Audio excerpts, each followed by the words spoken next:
Hello everyone, আসসালামু আলাইকুম। কাছে দূরে যেখান থেকে দেখতেছেন নিশ্চয়ই অনেক ভালো আছেন। আলহামদুলিল্লাহ, আমিও ভালো আছি আপনাদের দোয়ায়। তো আজকে সকালবেলা আম্মু খিচুড়ি রান্না করলো, আমার অনেক পছন্দের, তাই ডিম ভাজি দিয়ে খিচুড়ি খেয়ে নিলাম। তারপর আমরা গাছ থেকে অনেকগুলো কামরাঙ্গা ফাড়ি, কামরাঙ্গাগুলা কেটে ধুয়ে নিলাম। এগুলো দিয়ে আমি বলতেছি একটু আচার বানাইতে। তো এই তো আচার বানাইতে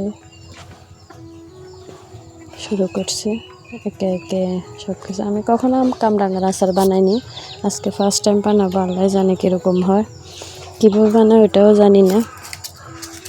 তো দেখি কী হয়। শুরু করলাম সরিষার তেল দিই, সরিষা বাটা দিছি, তারপরে একে একে সব কিছু দিয়ে দেব।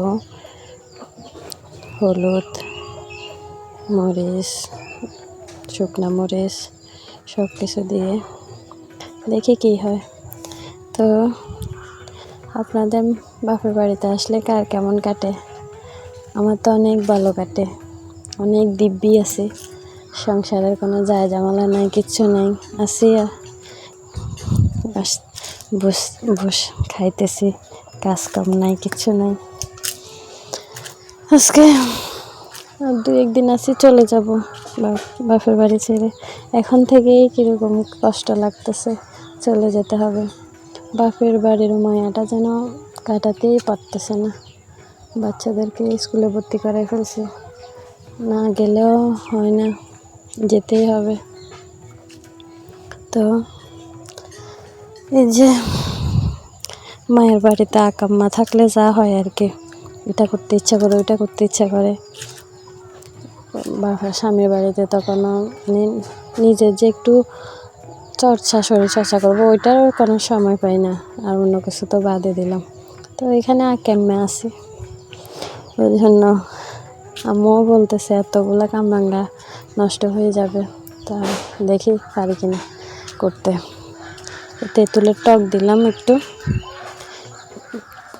একে একে সব উপকরণ দিয়ে কষিয়ে তারপরে সবগুলো ভালো করে কষাই, কামরাঙ্গাগুলো দিয়ে দেবো একে একে সব। তো এই তো সব কামরাঙ্গাগুলো দিয়ে দিচ্ছি,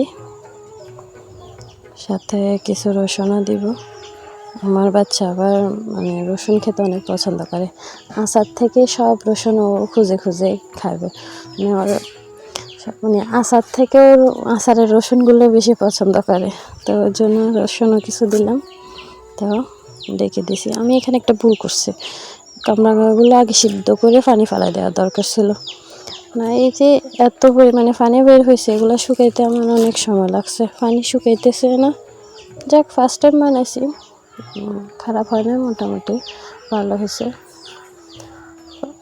সিদ্ধ করে পানি ফেলাই দিলে যে হতো, আমার আর কষ্ট হতো না পানিগুলো শুকাইতে। কামরাঙ্গা অনেক পানি বার হয়ে পড়ে গেছে। তো আম্মু আবার এখান দিয়ে নিজের গাছের ডাব, আমাদের কাছে নারিকেল, এগুলা আমরা চলে যাব, ওই জন্য তাড়াতাড়ি করে নারিকেলগুলা ফাড়াইলো।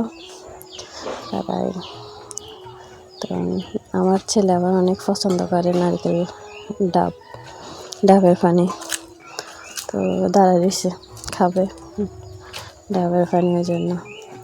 তো সব এখন দেবে, কাটে দিচ্ছে নানি, সবাই লাইন ধরে দাঁড়াচ্ছে, আমার ছেলে মেয়ে সবাই লাইন ধরে দাঁড়ায় আছে, কখন ডাবের পানি খাবে।